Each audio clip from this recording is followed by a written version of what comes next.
I'd like to call to order the November 4th, 2024 West Bridgewater School Committee meeting. Please rise for the Pledge of Allegiance. I pledge allegiance to the flag of the United States of America and to the republic for which it stands, one nation, under God, indivisible, with liberty and justice for all. And now a moment of silence. Please be seated. The listing of matters on the agenda are those reasonably anticipated by the chair, which may be discussed at the meeting. Not all items listed may in fact be discussed, and other items not listed may also be brought up for discussion to the extent permitted by law. This meeting will be live streamed for cable. A recording of this meeting will also be posted on the West Bridgewater Community Access Media website, wb-cam.org. Normally we have Mackenzie Craig as our student rep, but she's not with us tonight, so we'll be skipping right over the student update. Our first order of business is minutes. Move to approve the minutes from the October 7th meeting and the October 23rd meeting. Is there a second? Second. Discussion? No. All in favor? Aye. Aye. Motion passed. Now warrants. The following warrants were issued and paid for the fiscal year 2025. Bill warrants on October 3rd, 2024 for $171,958.19. October 10th, 2024 for $137,267.51. October 17th, 2024, $165,962. October 24th, 2024, $100,734.03. October 31st, 2024 for $111,675.56. And the following two payroll warrants on October 11th, 2024 for $611,003 and October 25th, 2024 for $613,520.53. As always, all warrants are public record and once signed are available in the Selectman's office for review. All right, over to you, Mr. Bobwell. All right, first up, we have Ms. Cashman joining us tonight to talk about our multilingual night. So, yes, please. Okay. I have my slides. I don't know if you're going to put the slides there. Is that this one? Oh, no. Back. That one? This one. Perfect. Okay. So Mr. Bodwell asked me to speak to you primarily about the family night that we had last week actually. But then we got to talking and figured you might be interested in some of the other things that are going on. What I've been trying to do is really leverage the Title III grant money and use as much of it as I can for the kids here in West Bridgewater based on what is delineated for this district. So I've really tried to develop my relationship with the ladies who oversee the grant over at North River Collaborative, and we talk a lot, and they tell me what I can and cannot use it for. So what I can use it for is tutoring, so that's the first line item. Last year, so I brought you back a little bit, spring to 2024, we had an 8-week after school, which was really just primarily focused on math skills. 19 students from grades 1 through 6 attended with almost 100% attendance. It was just to boost their math skills, numeracy, number sense, and also prepare those students who are about to head into math MCAS. So that was the goal of that one. Summer of 2024. So last year we didn't really have the opportunity to get into the kindergarten classrooms. So what we did was over the summer, have a 5-week program. They went 3 days a week. It was 10 students, almost 100% attendance with door-to-door transportation. It was all paid for by the grant. And those were the Rising K and a couple of first graders. So currently right now, we have a 12-week after-school program. It's going on at Roselle. It's grades 1 through 3. Oh, it's 1 and 2, but I think we have a 3rd grader in there. I think, but basically this one is primarily ELD based, so it's focused not so much on skills, but English language development, and they're working with their teacher, Christine Roberts, who's amazing and works really, really hard. So that's 12 weeks after school. That's happening right now. Spring is to be determined. We'll see what kind of money is left and what the need is. You may notice that, I did highlight it. So middle school, high school, I did reach out last year to see if I could get any teachers or tutors or anyone who would be available to grab the kids up here and do some work after school, and there's no one was available. I reached out to them personally, just they're busy. So maybe we'll have better luck this year because there really, really is a need here this year for that. So that's on my radar.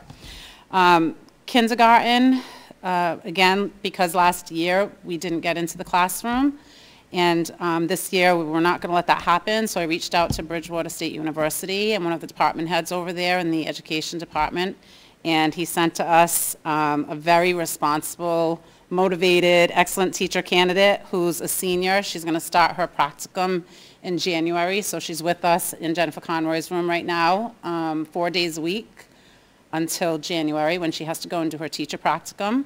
And at that point, I've already asked him if we can reach back out and maybe have someone else come, and if not in the spring, certainly for the fall. So he's excited to keep this partnership going and send us teacher candidates to either volunteer or this particular candidate, she is being paid through the grant, a certain amount of money, and she's happy with it. So she's rounding out her resume and we're benefiting from it. So that was exciting.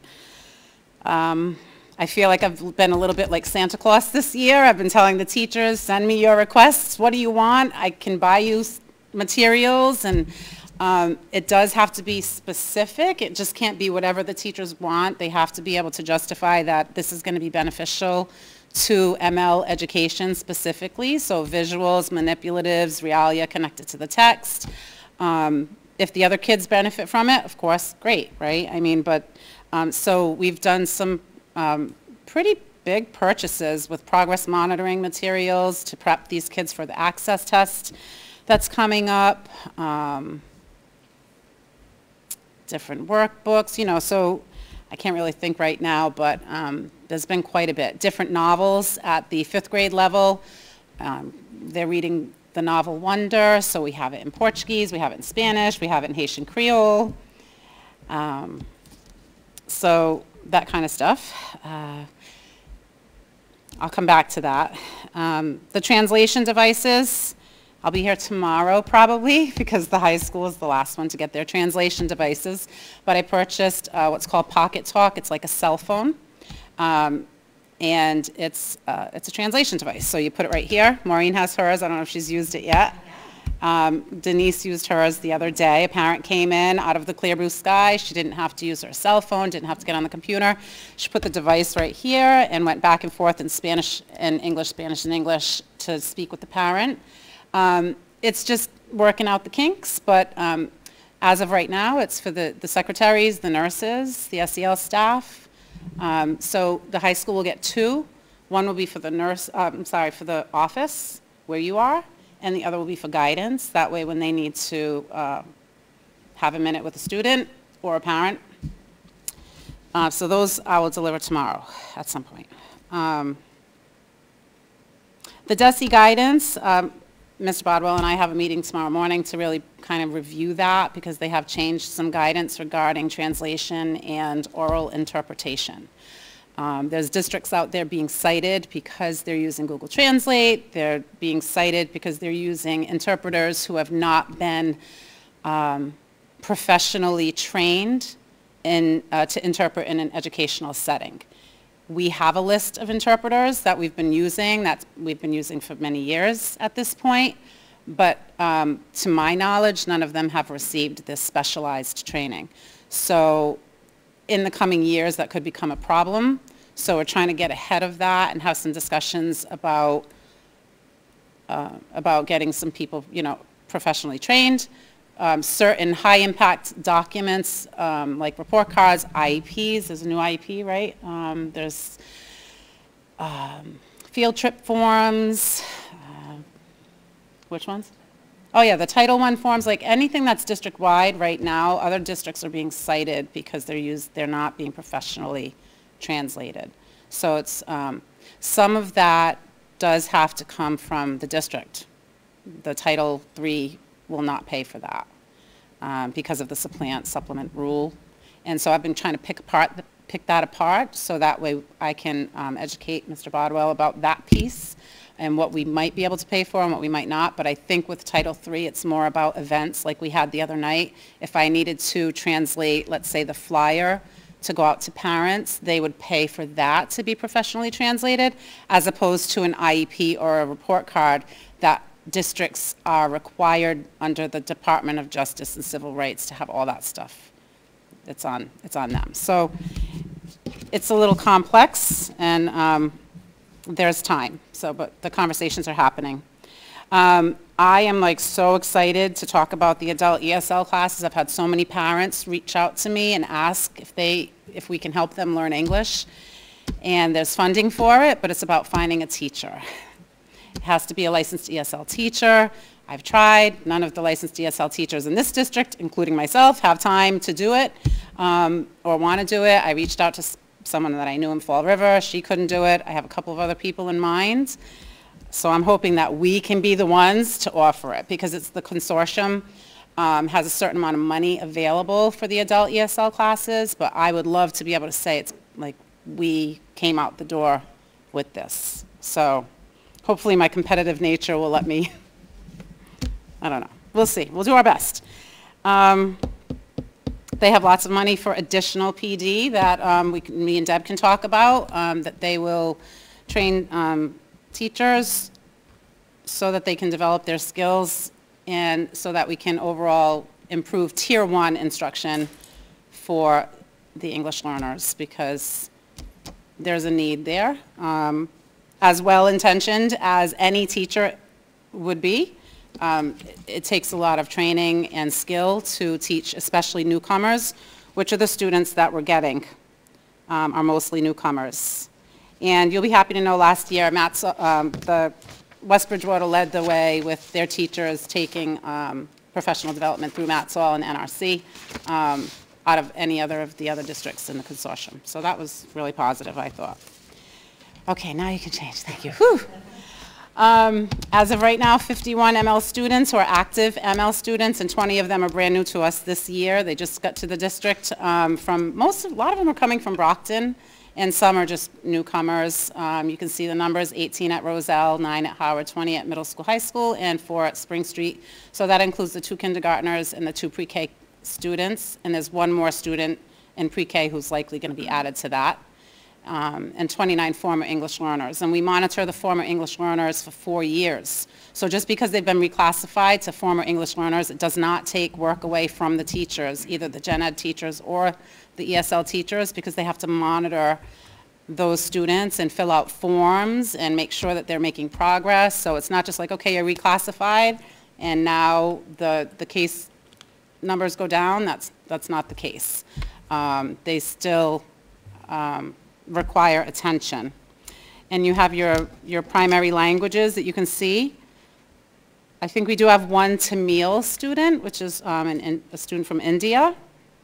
But this is primarily with Portuguese, leading the way. We're getting more Spanish students from Ecuador, happens to be the country that they're coming from. And obviously you can see the rest. But 67% of them are newcomers or foundational. So that is a severely heavy lift for our teachers, especially our gen ed teachers who have not been trained in, ESL instruction. They're struggling, they are trying, they are doing their best with the time to collaborate with ESL teachers. I just want to put it on your radar that this is like very difficult. So if you hear people, expressing that they're stressed, it's because they are. Because when you have a newcomer or a level 1 or a level 2 student with very, very little English, and we have such complex text that we're reading with wit and wisdom, it's a real heavy lift for our teachers. So I just want to recognize that, and as these numbers increase, it may be a little bit more difficult to sustain with what we have happening right now. So on to the family night. Can I pause you for a second? Oh, sure. So I'm looking at the numbers, and I see 20 at the middle senior high school, and that's And the middle senior high school is the largest school, but that's a pretty big number for older students. So am I correct in assuming that the heavy lift is across the district, but it's particularly burdensome here considering that students are older, they need more support, the curriculum is more advanced? Absolutely. Okay. And we have a SLIFE student here. And SLIFE means a student with interrupted formal education. And he's struggling. And it's scary to me personally because he was my student when he showed up here.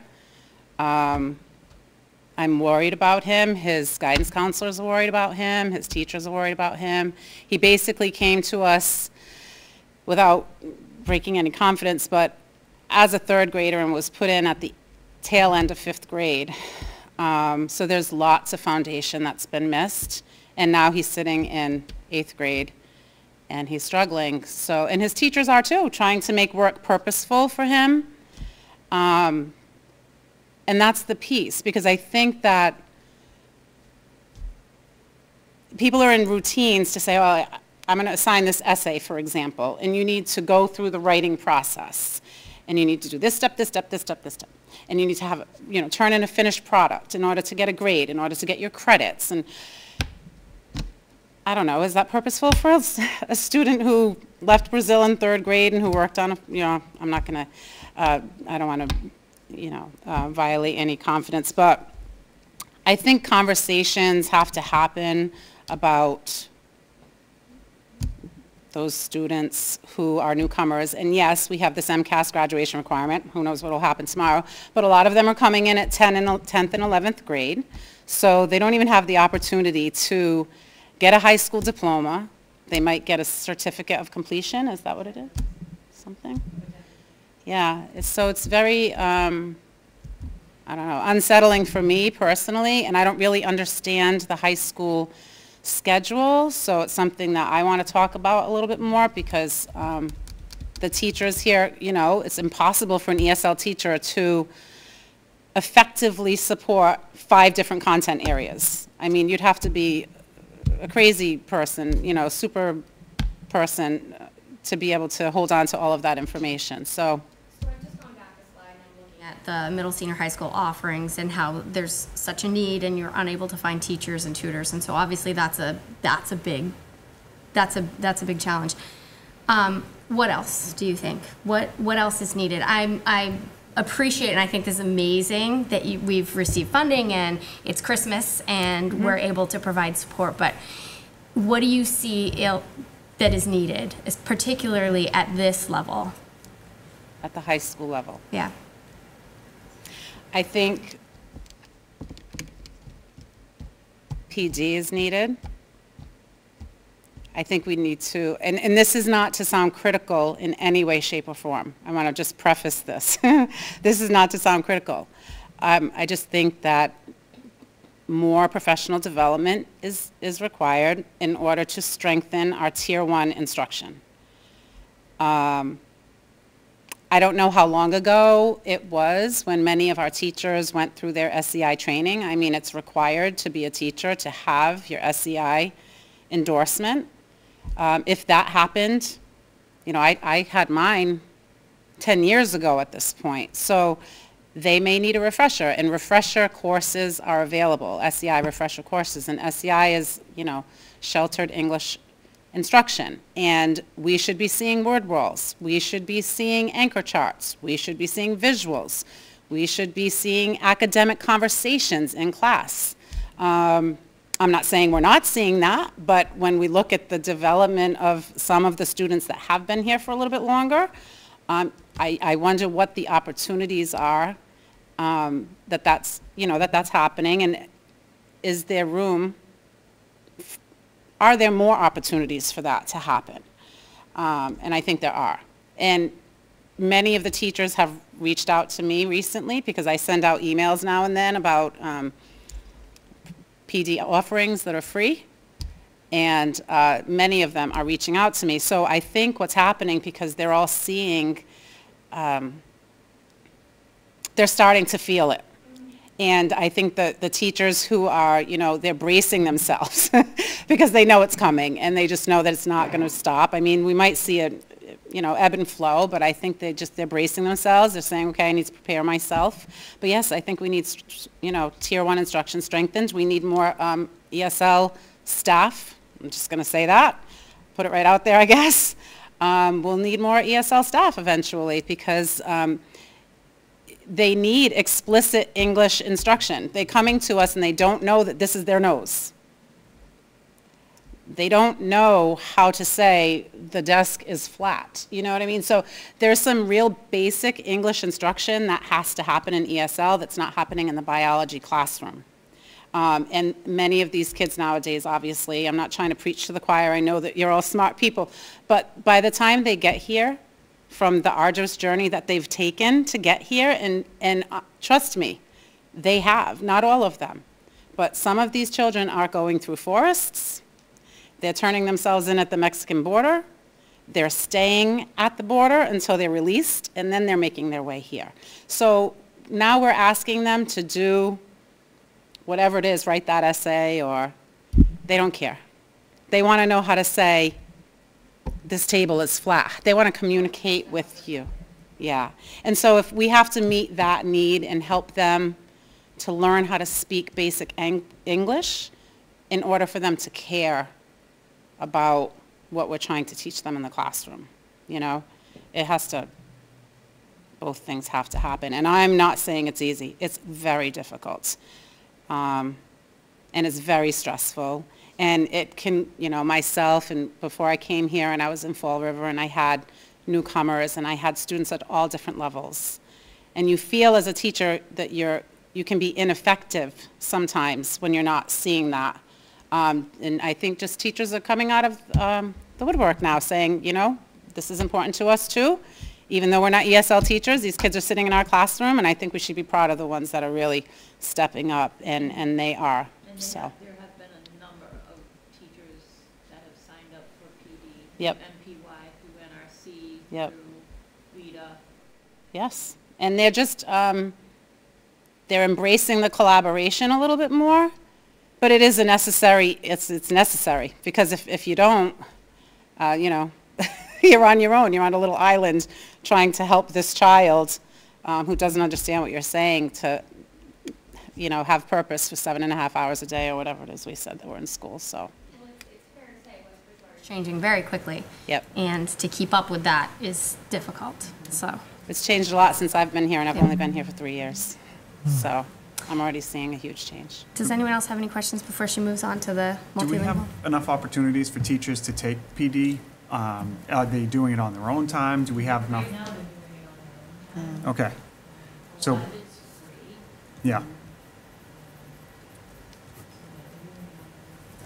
Maybe we can find a way to offer it more widely to all of our staff.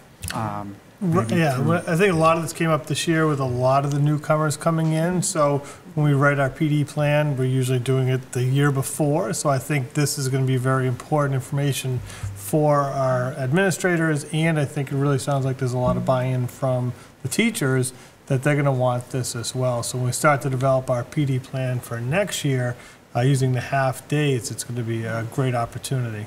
Yeah, and the half-days offer us a good opportunity for the development, but there are also a limited number of them. So maybe we Correct. can find another way to find more time for professional development. You'd have to add days. Adding days to Yeah, our year. correct. And I also think, too, that's where the title, the grant money can potentially help. There is money set aside for professional development, so teachers maybe would be willing to stay after school and get paid to, you know, engage in this PD. And one of the things that's coming through this that I'm hearing from the ladies who are overseeing the grant, quite honestly, is that I'm spending more money than anyone else is, and they're happy about this. They want us to spend the money, because if not, they don't get the money next year. So, you know, I'm literally getting emails saying, hey, Erica, did you hear that the FY25 was approved? I'm like, I did. Well, spend it. Okay. Let me figure out how to do that. But it's all about time and figuring out how to do that and having those conversations. But I think we could probably come up with something if we look further into it. So do you feel like we're making good progress on using all of that money so that they will be able to renew it and offer that much for the next school year? So it's already been approved for, so FY '25 is what we're in right now, right? Okay. So essentially, they sent me a form that said, you know, you have this, this, this, this, and this. But then in bold underneath, it said, but there's still plenty of money left from FY '24, so feel free to spend. So like, for example, in the tutoring lines, that was the message that I just got. There's a certain amount of money here for FY '25 we're looking forward, but guess what? We haven't even spent all the money from FY '24 yet.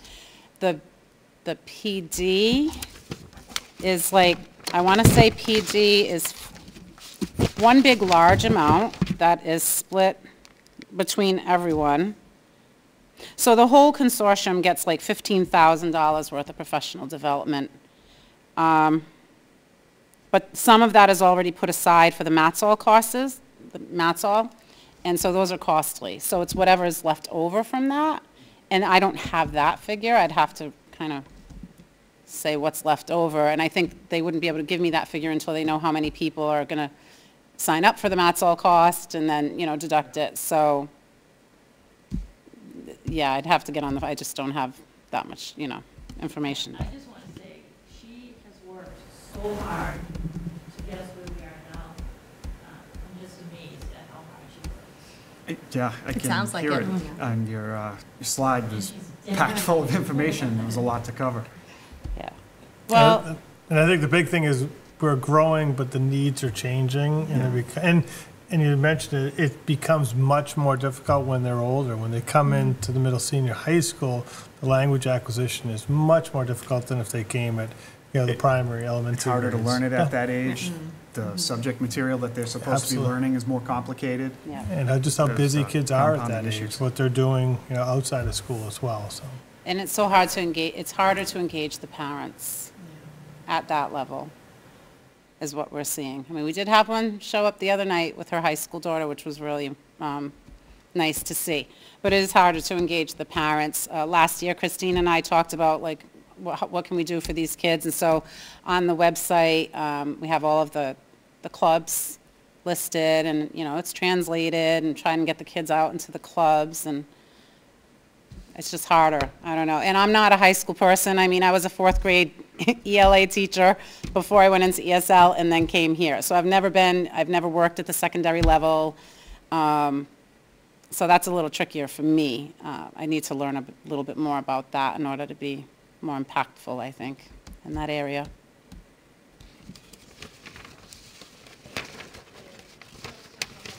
Yeah, well, multilingual, that was fun. I mean, this is the 3rd one that we've done. So it certainly wasn't just all me. This was a huge collaborative effort. Christine Roberts, Carol Stahl, and Teresa O'Loughlin, so all of the ML department. We all contributed. Anne Marie made us a wonderful dinner. Her and I met first to talk about what we wanted, and we wanted a harvesty theme. So we had breakfast for dinner. And the original intention, we were going to reach out to lots of businesses in West Bridgewater to see if we could present like a nutrition theme and have them come and share their products. Like, I heard there's a honey maker, a honeybee maker, and a maple syrup company or something. So we were going to try and get everybody to come and display their samples, and that didn't work out because everybody's been busy, and I just don't know these people yet personally. So we ended up with Vineyard Farms, which was amazing, by the way. I mean, I put the inquiry in. They were more than happy to show up. We set up, sorry, Christine, a petting zoo and a pumpkin patch in the middle of the high school over here. They donated 50 pumpkins. Yep, so there's some of the pictures, and they donated the 50 pumpkins. They came, they set up a huge table. They brought samples of so many of their different product offerings. They did bring some product offerings to sell if parents wanted to buy them. They donated a really lovely gift basket. Also, the Children's Museum in Easton, this is the 3rd year. They canceled last minute due to an illness, but they did send along some passes to the museum that we were able to give out. Christine Roberts herself donated some gift baskets. I used some grant money that fell under the materials, instructional materials, and bought all kinds of books, bilingual books, coloring books, United States of America books, markers. Like, these kids went home with all kinds of things, but most importantly, you know, some books that they can read in their own language, but they were bilingual, so they had both pieces. So that was nice. Face painting. What else? I don't remember what else, but I think that was about it. Oh, Mary Winnie came again. This is her 3rd year coming, so she set up a table displaying the open space with all of the maps, and set up a really nice craft for the kids to come and color on that. You know, it was just really nice. It was very nice, and I think that the parents, so we had the opportunity, as you can tell, I'm long-winded. I'm trying to take it up the whole meeting, I'm sorry. But we showed them the website so that they can become a little bit more independent in communicating with us and know how to find certain things and resources that they need. There's a survey on there that I'm hoping that they will take. So far, only 2 people have taken it, one in Portuguese and one in Haitian Creole, and it's kind of like asking them to give us some feedback about what we can do better upon registration and what's going to make things easier for them, or what they would like to see coming from the school, just to gather that information so I can share it with powers that be and say, okay, this is what the parents are saying. So yeah, so it was great. Had a ball. You did a great job, and, you know, thank you to you, and all the teachers that came, the SL teachers, but also we had other people there There were as other well teachers. that showed up, which was really Yes. neat, nice to see. And that was the first time. This was the first time that we've actually seen. We had 4 gen ed teachers come and spend the night with us, and also Linda Aguiar came from Spring Street and stayed with us for a while too. So it was really nice to see them, because they didn't have to be there, and I didn't really go out of my way to invite them, but they came anyway, so they just want to be part of it. So I feel like there's something happening, you know, something is happening, so it feels good. So I hope you're happy about it. Thank you very much. Have a nice night. I'm going to make my exit. Thank you all. Have a nice night. Just a quick update on the MSBA. So we've had numerous space meetings in terms of looking at the spaces within the building with the architects, with the OPM, and with members of our administrative team. To really, the MSBA will give you guidelines on how many and how big the spaces are, and then we get to work with those numbers and look to create the building. Doesn't mean the design is done, but the spaces are laid out. And what they did is they built it for the biggest one, the pre-K to 6, and then they scaled it down, and we went over all of those spaces with them. So it's exciting to see the opportunities that we have within the school for regular ed spaces, for common spaces, for collaborative spaces, special education related services, all these different spaces within the building. We have a new website coming, so PMA is working on a website. They're also working on a video that's going to be hopefully very informative for families. It talks about the process and where we're at, where we've been, where we're going, but that should be live. We have a meeting next week. Actually, we have a meeting tomorrow with twice a month. We have meetings to go over everything. So I think after that, they're going to show it to us one more time, and then they'll go live. So I'll make sure that gets sent out to everyone. We are very much into writing the educational plan. Thank you to our administrative team who has done a ton of work. We have, I think, 4 other meetings scheduled to work on it in 2-hour blocks of time. Taking what the educational consultant has given us and working with that and the spaces to write this educational plan, because that goes to the MSBA and it goes to DESE, and we've got to justify each and every one of those spaces and why we want them. After we go through this, then we'll move into preferred schematic design, and that's about 4 months in length. And then the final months before the schematic design, and that's before we go to the town meeting vote. We will be having public forums, going places, having kind of Q&A sessions on this website. There will be a frequently asked questions page so people can ask questions and then we can provide answers. Our goal is to make sure there are no questions in the end. People have all the information and it's put out there. So it's still very busy. Everyone's working really hard. A huge credit to the members of the team that are involved in these meetings because there are multiple times a week that we're meeting. And then again, the vote will take place most likely next December or January. And just, we have narrowed down to the school building committee to 2 sites, Roselle McDonald and the Howard sites, looking at both of those potential options. And in the last meeting, I went over the different enrollment options and grade configurations. So that information, we want to keep putting that out there to look at our growth, to look at what the configurations could look like. And really, we know we have to look at the Roselle McDonald only, but we know that really doesn't solve any of our issues in town. And I think that's the big thing. Yeah. We're required to look at that as an option, but it does not do anything to our overcrowding issues within the school district. So, no matter what configuration, if not all the grades are included, we're still leaving at least one grade in an aging building. Correct. Yeah, and so it's, again, when we go through this, we're going to look at the cost to renovate, the cost to leaving a building open. There's going to be many different things. So when we look at the final, whatever that configuration is, whether it's pre-K to 4, 1 to 6, or pre-K to 6, whether we leave a Howard school or the Spring Street School, what will that look like if we leave that building? Howard would only be a 5-6 school. The Spring Street could be an early childhood, but we can't operate with the district offices there because we'll need the space. Even if we left Howard as a 5-6, we couldn't move central office there. There wouldn't be enough space. And would that really save us if we're now splitting resources again? So we'll look at each one of the costs and what's associated with that as kind of those soft or those extra costs that are involved. When they look at renovations, it's not like spackling, it's full renovation?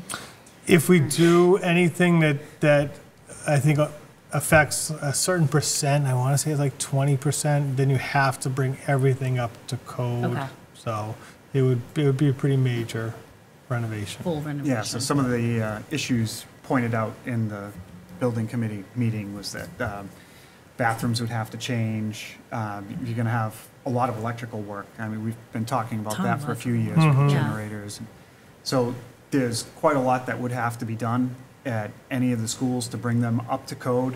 So it's not really a cost-saving measure to try and take that approach, because we would still be left with, say if you just renovated the Roselle, we'd be left with the Spring Street and Howard that would need some kind of change in future anyway. Both of those schools are overcrowded and outdated as well.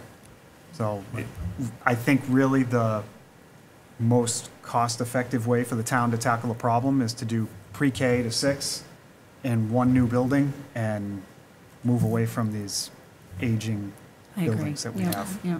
And we just want to make sure we're showing everything. So if people say what about a smaller one? It would cost less, but what are the long-term costs of everything else associated, including potential having the temporary, classrooms, the modular classrooms, renovations, and the extra cost of adding different staff. Because if we do that, we'll probably have to add more staff than we would if we just did a pre-K to 6. We'd be putting them all into one building.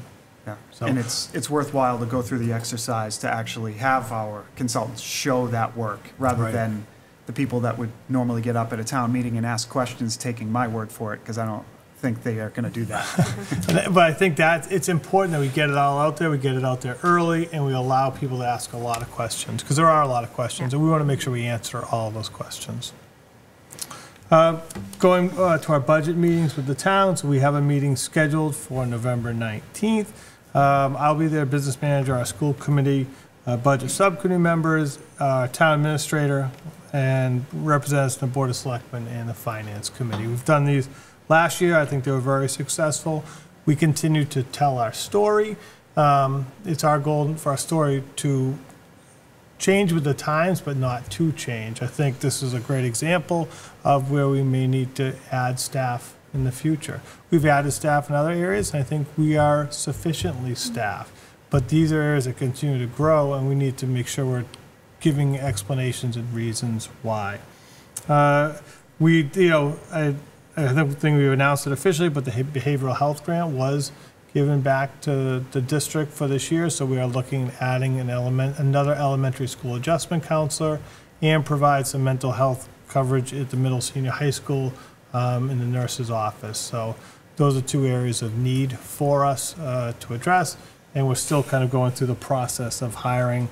It's been, like it was last year, a slow process for them to approve the grant. But again, more resources for the district. Some of the topics we'll discuss are definitely staffing.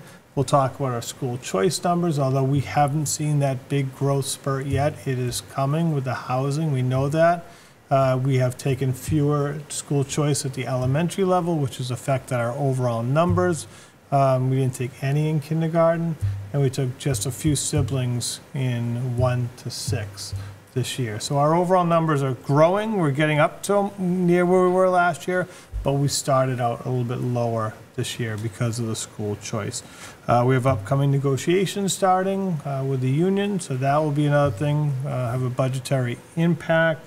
And transportation, we met today with Lucini to talk about our transportation. It's a concern that we may need to add buses in the future, especially for our bus 5, which travels all around the town, and it's difficult.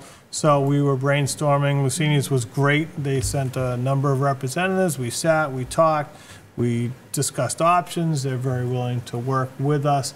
And I think they truly have our best interest in terms of what we can do that will have the least financial impact, but also have the biggest impact on our students and less time on the bus, because it's very important. In bus 5 this year, like, so this is, you're looking for this year? It may be this year. We're looking at, the problem is it's just a variable population that could change during the year, especially at the Spring Street School when students age into the program. We've had one bus for many years, but we've always been on that kind of edge of needing to add a bus. So we may be at that point.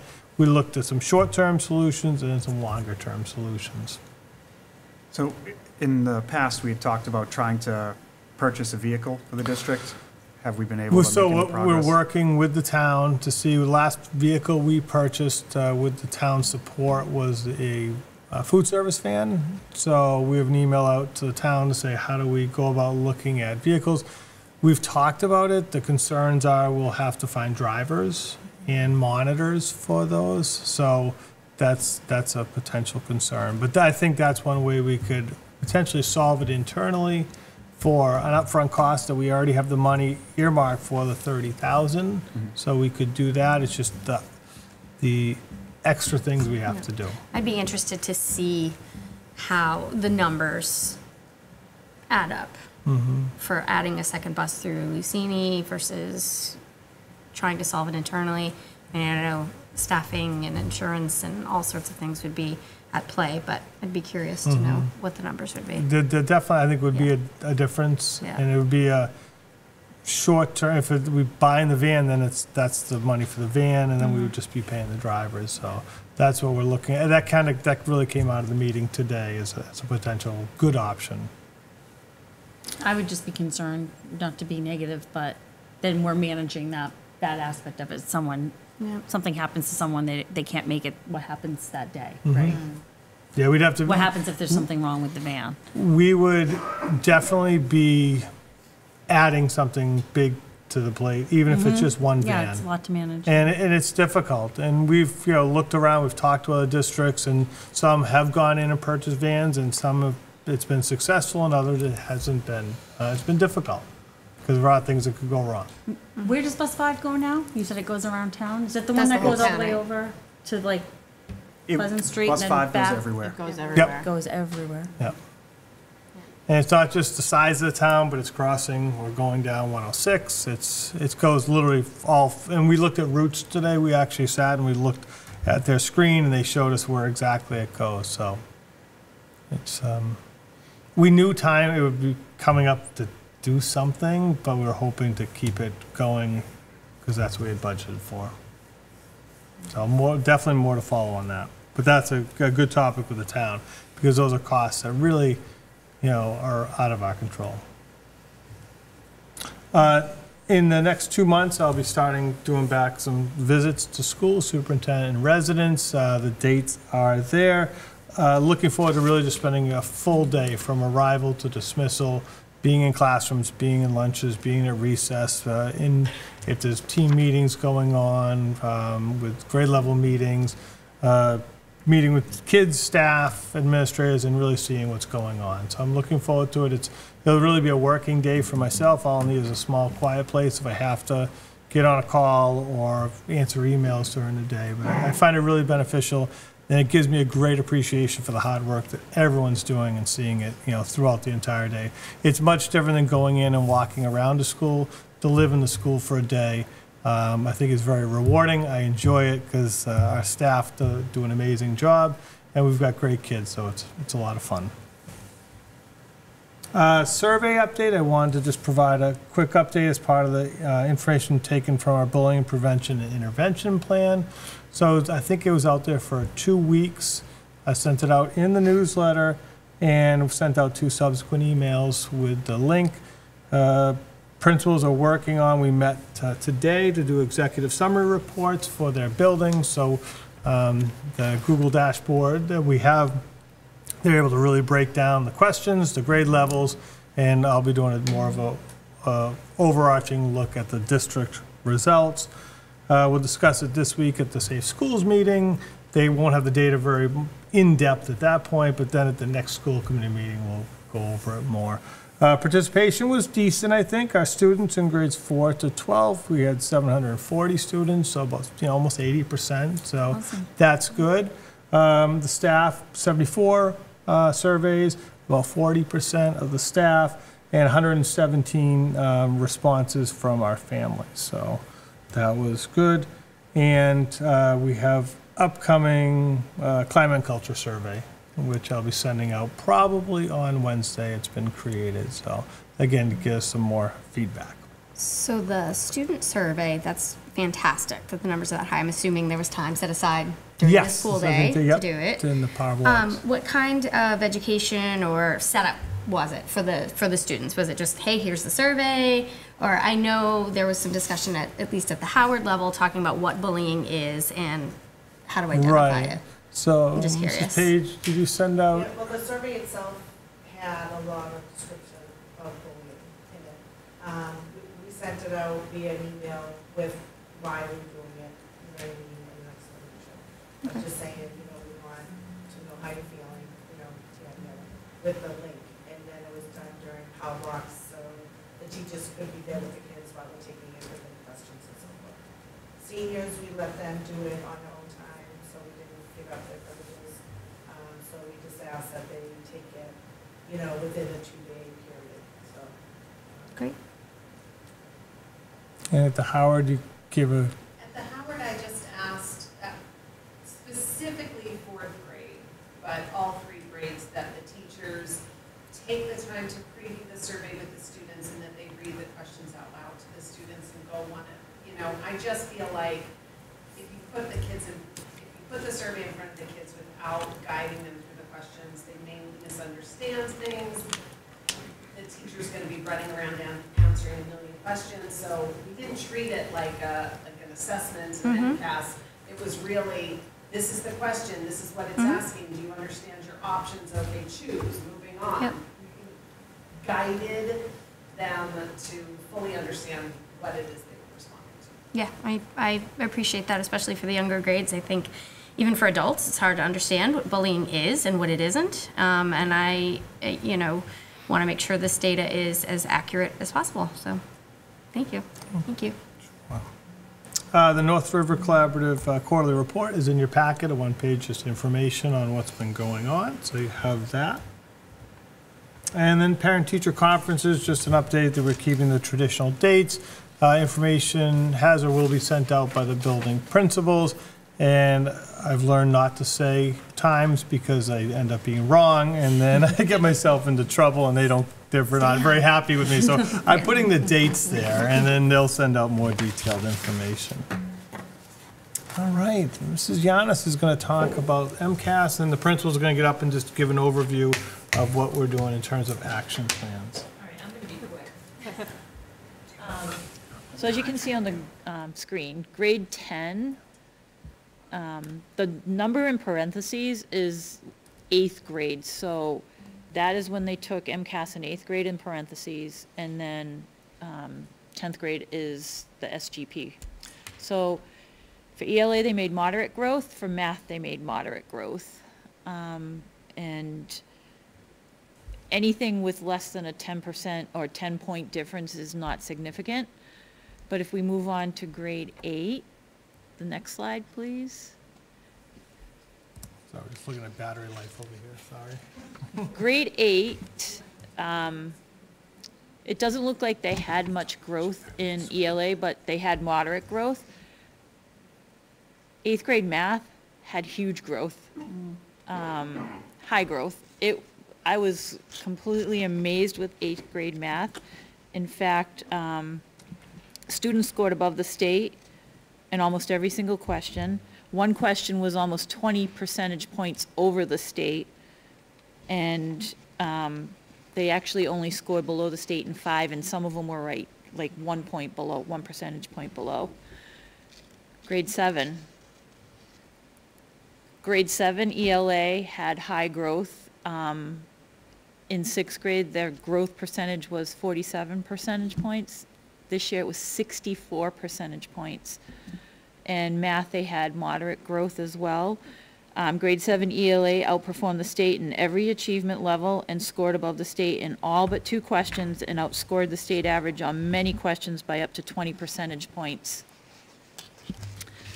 Grade 6 had moderate growth in both ELA and math.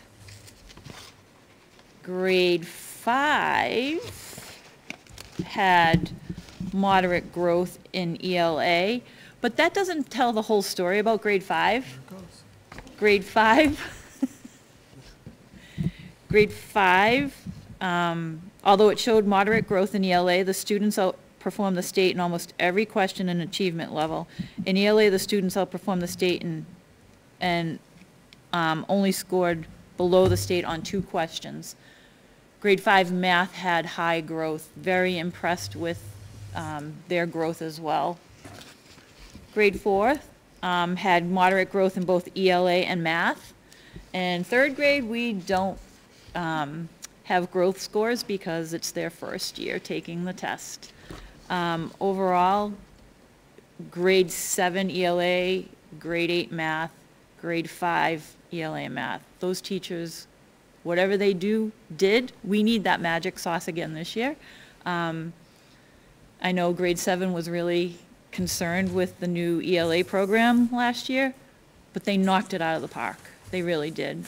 Same with grade 5. Grade 5, they were a little iffy at the beginning of the year with the ELA, the new ELA curriculum. And again, when they saw what it could do, they did it. So very pleased with most of the results.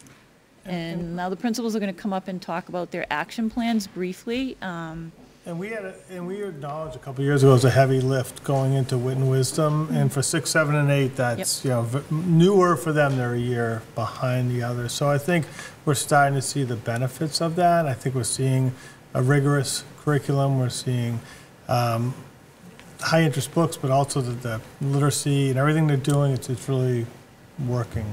It does, and Wit and Wisdom does push them. It pushes the kids and it pushes the teachers. And like Erica said earlier, it's hard for the multilingual students, but we're working on it. We'll get them there.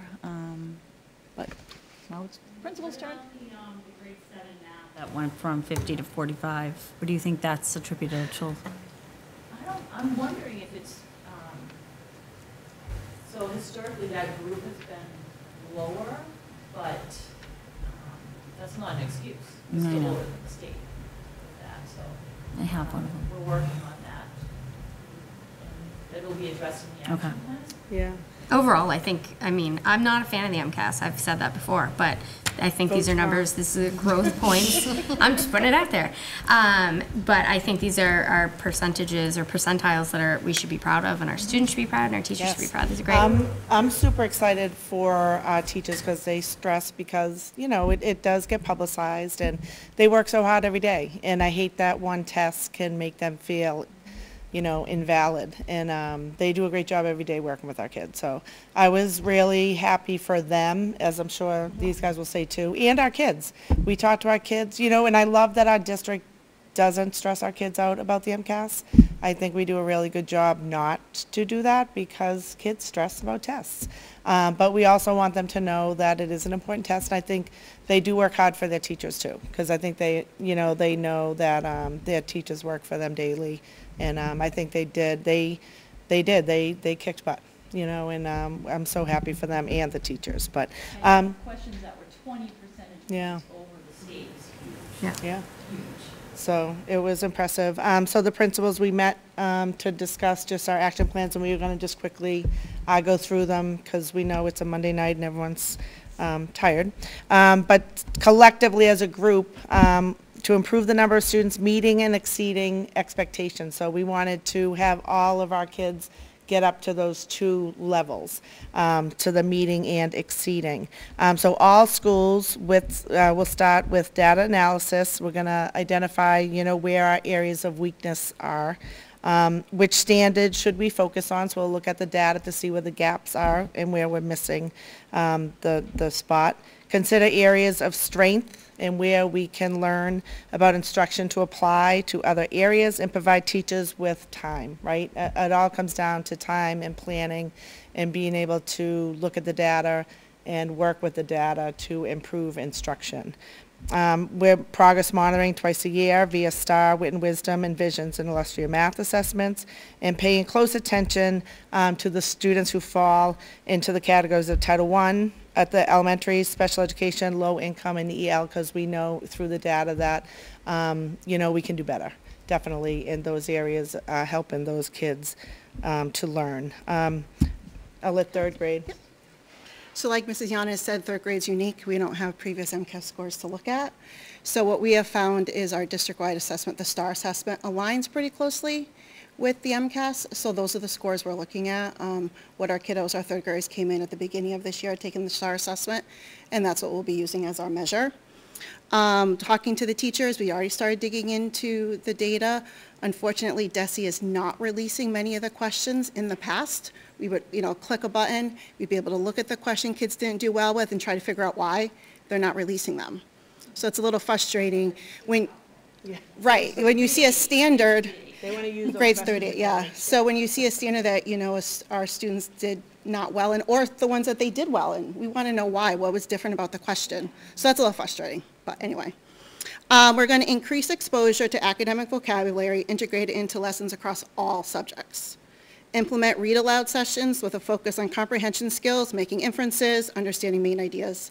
And mostly for our 3rd graders, familiarizing the students with the format and language of MCAS and taking more assessments online, because we do think that's a huge piece. It's a big test. We do want them to do well, and we're expecting a lot of them when they've never really had to do it on a device before.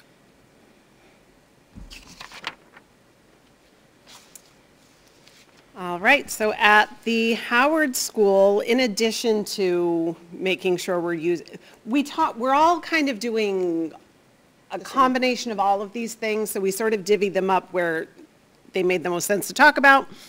One of the things that we'll be focusing on at the Howard School is making sure that the students who receive accommodations like graphic organizers for ELA and additional reference sheets for math are using them consistently throughout the year. So it's not something new and unfamiliar that's given to them on a testing day. It's something they know how to use and can leverage and use appropriately. So making sure students have access to those things year round. We have some tutoring that we're in the works setting up, getting some after-school tutoring going. My staff meeting tomorrow, so my staff received the MCAS data as soon as it was unembargoed, when it became public. I downloaded some reports, shared those out with the team leaders, but tomorrow's staff meeting, we're going to do a data dive. And they don't know this yet, if you're watching. Hi. They're going to have to work in groups, not their grade level, so they're going to have to kind of put on their data scientist hats and look at data from a different lens. And we're following a protocol where they'll look at things, you know, like what do you notice, what assumptions can we make, and what would the next steps be? And then that information will get shared out with the folks who actually own that data. So they'll be analyzing data that might not be their own, but hopefully that will give them a fresh perspective. And last but not least, when we do a lot of this data work, when we do a lot of the planning to make the lessons to address the gaps, sixth grade can kind of get lost in the shuffle because fourth grade works on a team, fifth grade works on a team. Our sixth grade math teacher, there's one. We have one sixth grade English teacher. So Christine and I are talking about some opportunities for sixth and seventh grade to do some work together on that looking at gaps, looking at data together and doing some lesson planning to give them some thought partners. Oh, yep, you need that. Thanks. And then at the middle senior high school, we did receive some grants, not grant money, but from the Howard Board of Trustees, which is awesome. So we'll be doing some after-school tutoring in math. In the ELA, they want to increase the formal writing, so really doing the 5-paragraph essay, because that is what the MCAS is asking for. And then the math activators, you know, in the math classes daily, so they're able to see MCAS questions and understand them. In the common planning, which they have bi-monthly, twice a month, and to review the standards and the gaps for the data analysis that they will do. Implement daily skill enrichment activities involved in the needed gaps of knowledge that's provided through all of the data that they are going through. It is a bummer about the questions too. It's frustrating, I agree. Increase family outreach with at-risk students so that we can build that community of school and home, so we can build a level of trust, and just more so to increase attendance.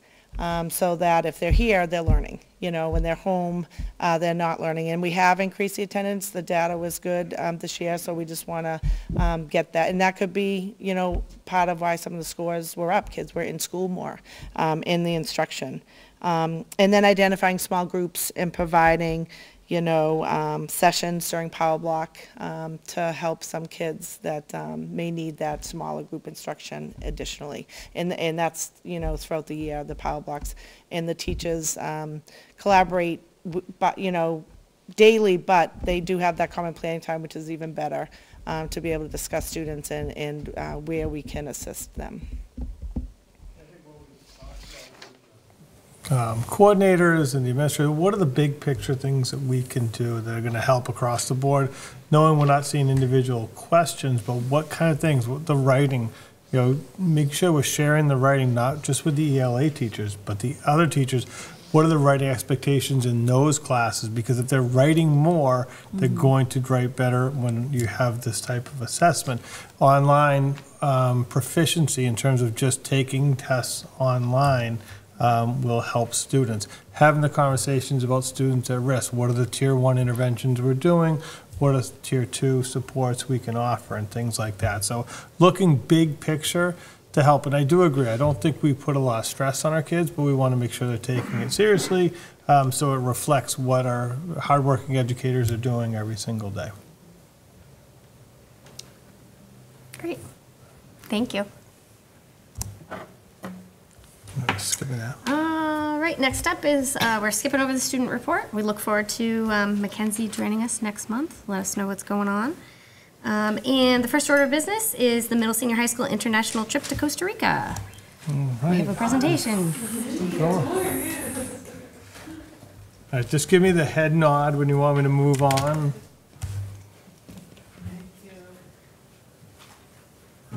I'm Kathy Edgar, Stephanie. Stephanie Kotsovos. We have been running for the last couple of years, student trips. Thanks. This year's trip is to Costa Rica. This is what, we're hoping that you'll approve. We did a Costa Rica trip in 2017, and I went on that with another teacher. It's an incredible country. It's an incredible experience. It's very different from the 2 Europe trips that we've taken. But I think it's an amazing opportunity. And we've done 2 trips to Europe. Would love to do a little bit different. Last year we did Greece, and we did Greece and Turkey. And then the year before, oh, so this is cute. So there's a little video, but you don't have to play the whole thing. Just play like 10 seconds. This was the kids' favorite thing. They just had a blast. That's good. They just really loved experiencing the culture of the country, and they loved that event. They loved eating and drinking, and they got to throw plates on the floor, and they just had a blast. Then the previous year, we went to 5 countries in Europe. We did sort of a whirlwind trip, and it just was amazing to everyone. Perfect. Nope, the next one is perfect. So we had kids do both trips, and this is a quote from a student who took 2 years in a row. So these kids who went with us 2 years in a row will have graduated high school having visited 7 countries, which is, I don't know how old I was before I could say that, right? This was a quote from a student, and I know you have it, so I won't read the whole thing, but what she said was how fascinating it was to see the different ways of life and to appreciate the different cultures, just even as similar as we are, but also how different, how slow and relaxing, and how in Europe they take time to appreciate different things. And she just had a great time. And she said, which I loved this, that she said she especially loved Turkey. She is an artist and really enjoyed learning about the fiber. We went to a place where they create carpets, rugs, hand knotted. So this is just like a little 2-second, it actually should have been an image, but it's really just a little video. We went to a factory and just got to see how they were made, and they got to touch them and feel them, and it was just, see the people working on them, it was just really cool. So we try to build in those kind of experiences. So I know you have to kind of click away. There we go. These are long-winded responses, but just our travel experience, like Kathy said, we've been going on these trips for the last 2 years. They've been great. Our top priority is to keep the kids safe and comfortable, having a great time, experiencing new things.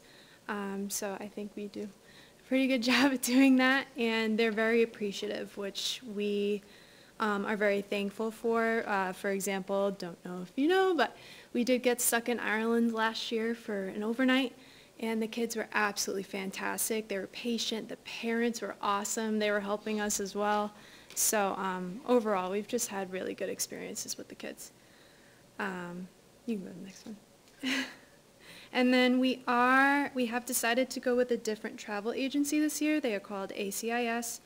There are actually a few teachers in the middle senior high school that have traveled with ACIS before. They've said nothing but positive things. We've done a ton of research. We've met with many different representatives, and we are looking forward to potentially trying something new with this agency.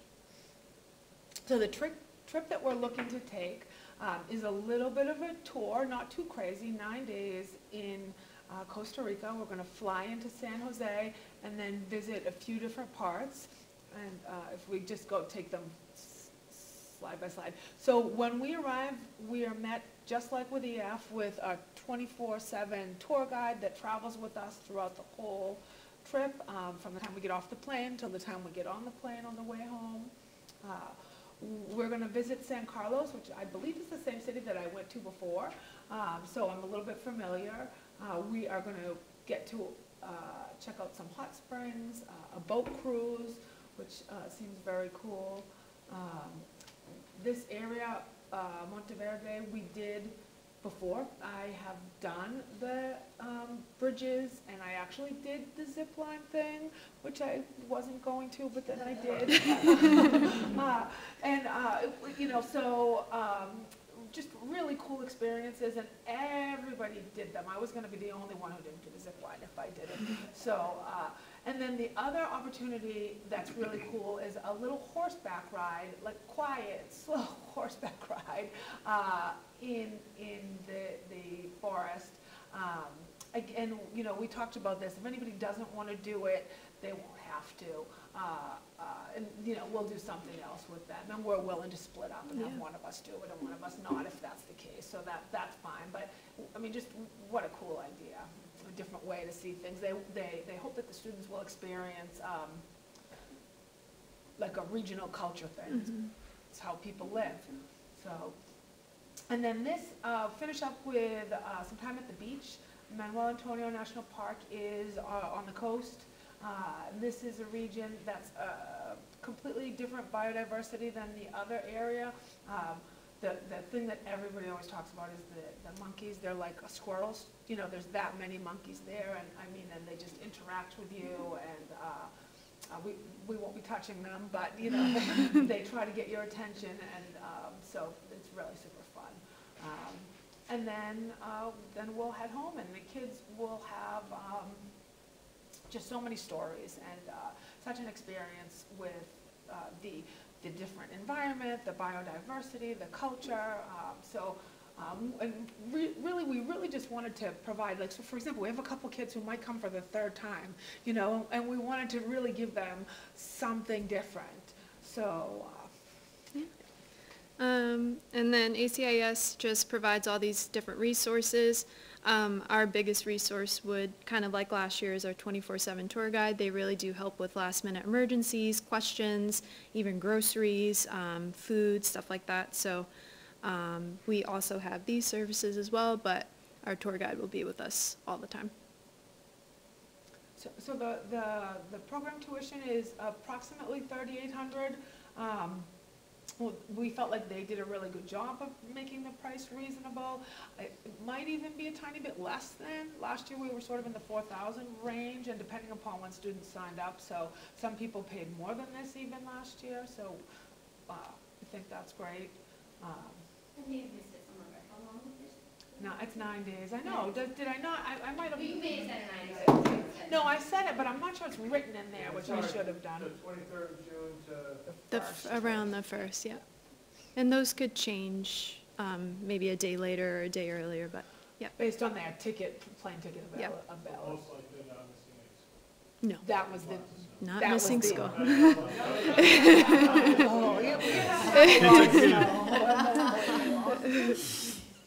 And, you know, so this is sort of for parents, but parents could do a payment plan to make it a little bit more affordable. And then parents get a trip site.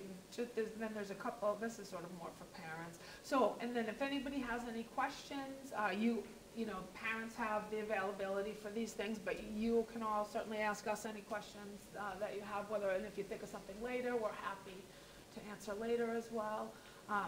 These were some frequently asked questions that we got, you know, before, and so we added the answers. We went back to the rep, and he answered, and then on a couple of slides, you know, Stephanie and I said something, so I said who was answering. Note from Kathy, note from the rep. The question, which is a great question, is Costa Rica safe? I mean, you know, we all think about Europe being really a safer option, but in honesty, Costa Rica is incredibly safe. It's one of, I think it is the safest country in South America. It's actually, so I went and looked up on the U.S. Department of State. It's a level 2. It's the same level as Spain and France and Italy. So it's really safe. In some ways, I kind of think it's a little bit safer. I worry less because they're small towns. You're kind of talking about going to a place that's the size of Braintree. sort of, and you're less likely to have a pickpocket issue. I don't feel like we're gonna have to worry as much about some of those sort of things that you run into in a big city, so. And then this just talks about other schools that have worked with ACIS since they're new, and you can see the list there, Duxbury, Silver Lake, Hingham. They are, if EF is the #1 company, ACIS is sort of the #2. They're a little bit smaller, and they really talk about more personalized service, less of a big,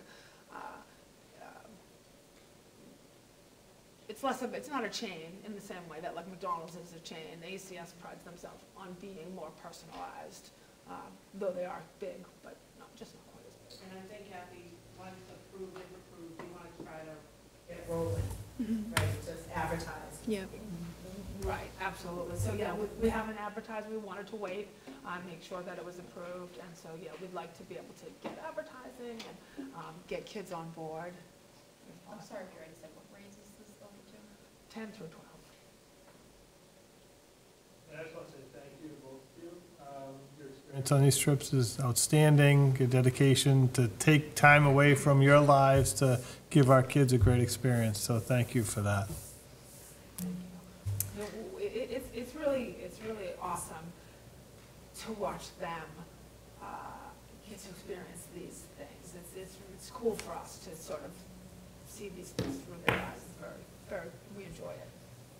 I think for me, the only, my concern is always safety, regardless of the country, whether it's Europe or South America, or, so I'm happy that we're still using a company. I know we switched from EF to ACIS, but it looks like they have all of the safeties in place, so.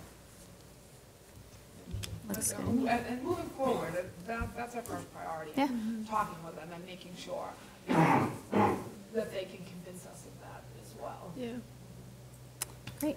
Any other questions? You look like you have one. You do. And chaperones, how many is, I know the two of you, and then, So it's 1 per 6, and so, one thing that we've discussed is we'd like to keep it small, so 20 or less, so we could possibly add a 3rd chaperone on, but we don't really want to get too much bigger than that. okay. Okay, this is a voting issue. Would anyone like to make a motion? I'm happy to. I'm trying to think of. Move to approve the middle senior high school international trip to Costa Rica being held in June. Is there a second? Second. Discussion? No? Okay. All in favor? Aye. So moved. Thank you so much. Thank you both. Have fun. Have fun. Thank you. Okay, our next order of business is the building use guidelines. This was just a document that we had open last month, and it just needed the fee schedule added, which I know Mr. Bodwell and Mrs. Grant have added on there. So hopefully you've all had a chance to look at it. From what I can tell, the only changes really are on page 7. Correct, 7/8. the fees, the updated fees Yeah. for building and athletics fields. Does anyone have any questions about those and have a chance to review them? No? Okay. Move to approve the updated guidelines for use of school property as written in front of us. Is there a second? Second. Discussion? All in favor? Aye. So moved. Okay, the next is the custodial maintenance contract. If I may, there's one late update. I met with the Teamsters today, and there was just one bit of information that we had agreed to in principle. It was the monthly, when we update the employees, they're going to provide it monthly rather than it said every year. So we had agreed to that in discussions. It just wasn't represented in the, I think it was Article 2 recognition. So I made the change. I sent it to them. They're looking to ratify it on Wednesday. So I made that change. I sent it to our members, and I think it was uploaded into your documents. But it was simply changing from yearly to monthly in Article 2. So do we need to wait for them to ratify it before we can vote on it? They're going to present it as is, the same document that you have, so I think it's okay. One of them would probably have to go first anyhow, so, and if they look to do something different, make any changes, then I think that would open it right back up again, be my understanding. Okay. I move to accept the amended document as Mr. Bodwell described. All right, is there a second? Second. All right, discussion? I mean, I reviewed the document, it's very thorough. I know a lot of work was put into this, so I appreciate all parties involved. I know the negotiations subcommittee, you guys met a lot of times, Mrs. Grant, Mr. Bodwell, a lot of work put into this.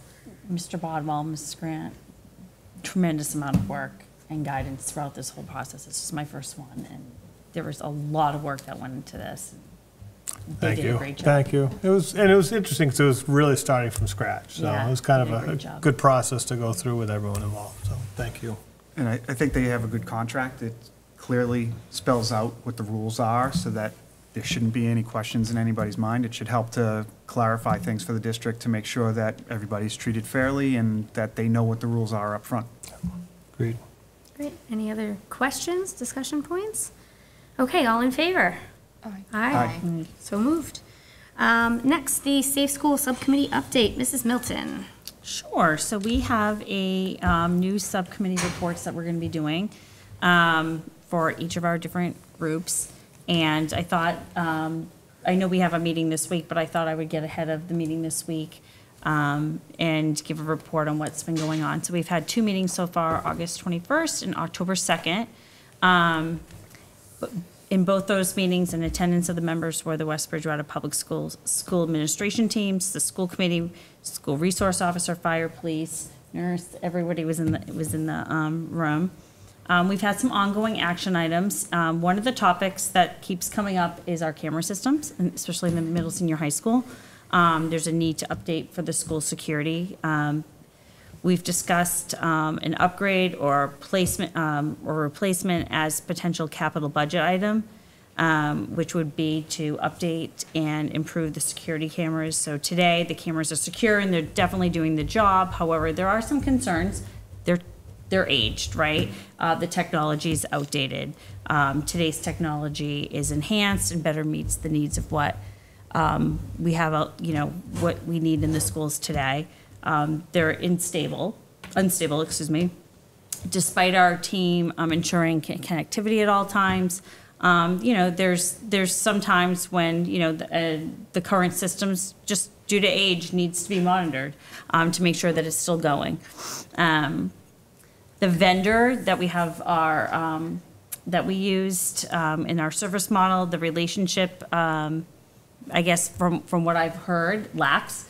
They're not very easy to do work with, and due to that, it's been hard to procure their services at times. And then, I think what's important to note is, as I mentioned earlier with the outdated technology, there's also additional equipment needs that we have. We may want to place them in additional cameras in other spots, which makes sense as we go along and we evolve things. We gain some experience, and we may want to have some new nooks and crannies or different spots that we want to look into. And then outside of that, and giving an update on the action items, there's also part of this is the superintendent ongoing evaluation, and we talked about this at year end last year. And I did want to take the time to report, those observations that I've had during my Safe School meetings. Mr. Bodwell is not the meeting facilitator. However, he is a key stakeholder and a decision maker, and he has definitely been proficiently meeting the expectations in his role. In this role, he's ensured that all the protocols have been met and that they're being communicated effectively. We've had we had a recent incident with law enforcement, and we worked with our stakeholders and, with the police and fire, and we've come together and talked about, how we could message and partner on some messaging in the future, and, just working together and through some of the situations that we have. Unfortunately, a lot of what we discuss in the Safe Schools meeting can't be discussed in public. So my hands are really tied as to a lot of the things I can and can't share. However, I think Mr. Barwell has done an amazing job. As is Mrs. Page, who is the facilitator of the meeting.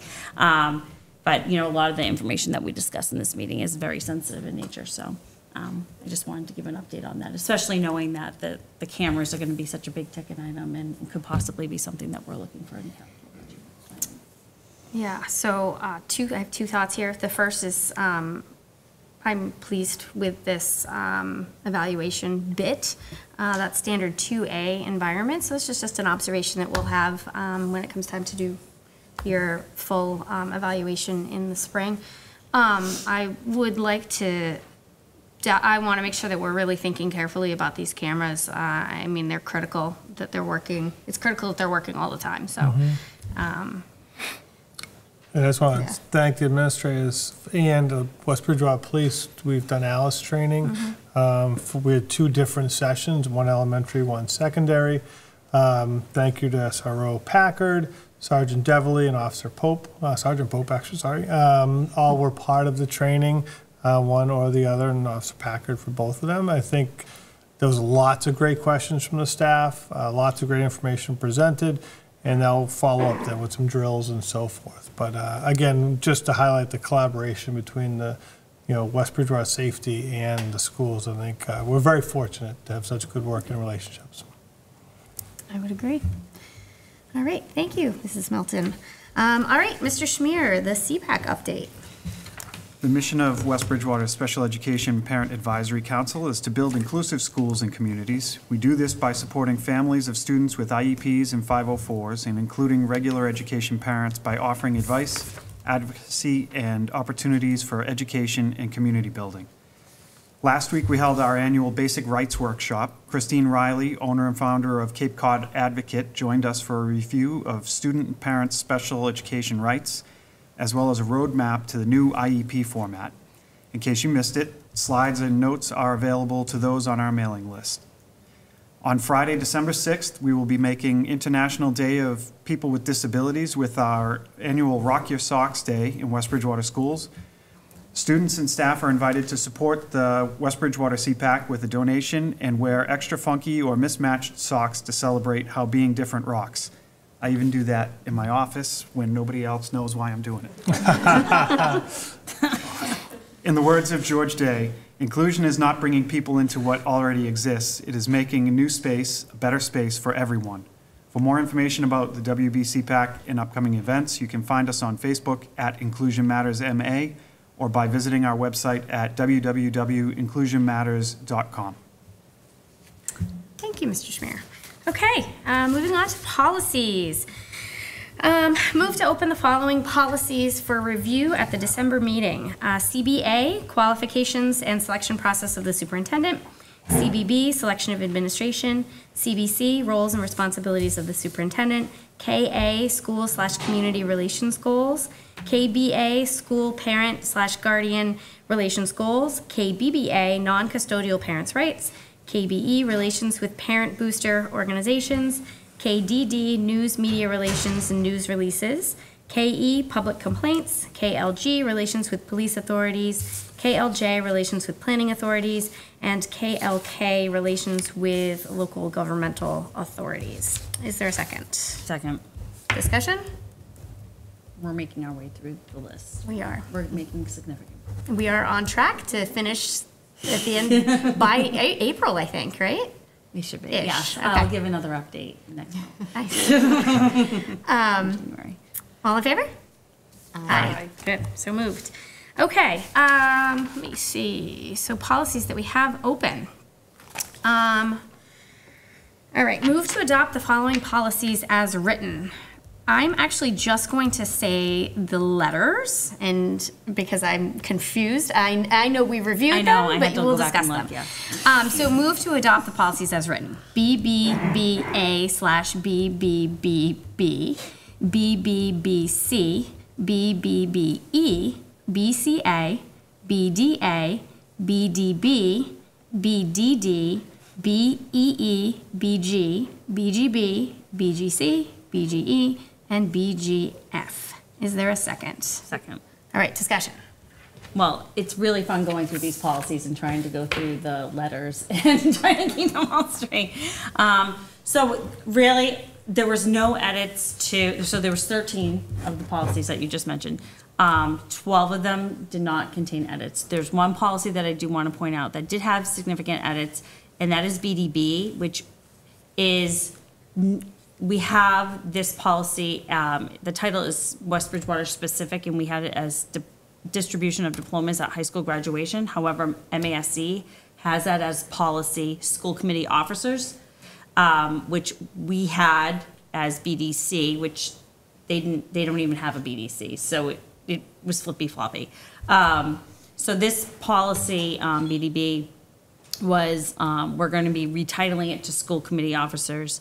And what we're requesting is that we take out the policy specific to West Bridgewater. We feel that this should be more of a common practice and a business decision. We know that this could impact any past or current school committee members that wish to give up the diplomas to their child at graduation. However, we feel that that decision should lie with the principal and/or superintendent of schools and shouldn't have to be a specific policy. That would be our recommendation. And then what we're going to do, the actual policy BDB, which we had as BDC, which we'll get to in a second, we took that verbiage and we're going to replace it into the BDB, so it will be school committee officers. Any questions on that? So we are reserving the right for past and Yes. present school committee members to. Yes, and we have one coming up, and I've reached out to her. Yeah. Yep. Yep. Yeah, and I would hope that's a decision that lies with you. We shouldn't have to have a policy on it. I would hope we don't have to have a policy on it. I think the only thing that we might want to consider is if there's people that, outside of the school committee that make these requests, and that may have been a concern in the past, maybe, from what I've heard. Right, and I think it's been That's why it following became the a policy and/or we've also allowed teachers to hand out diplomas. So I think it makes sense to stay with the administration, building principal, superintendent, to make that decision. We don't get many requests, so I don't think by not having a policy is going to increase the number of requests. And if it does, we can revisit the policy. We have BDC open. I guess It's available. It will be available at motion number 2. All right, any other questions or discussion? All right, all in favor? Aye. Aye, so moved. All right, move to rescind the following policy, BDC, school committee officers. Is there a second? Second. Discussion. Yes, we just put that in as BDB, which is what MASC has. So it's there, just with a different. Just with a different set. coding. Yep. Any other questions? That's it. Nope. All in favor? Aye. So moved. Okay, moving on to public comment. Members of the audience wishing to address the committee may do so at this time.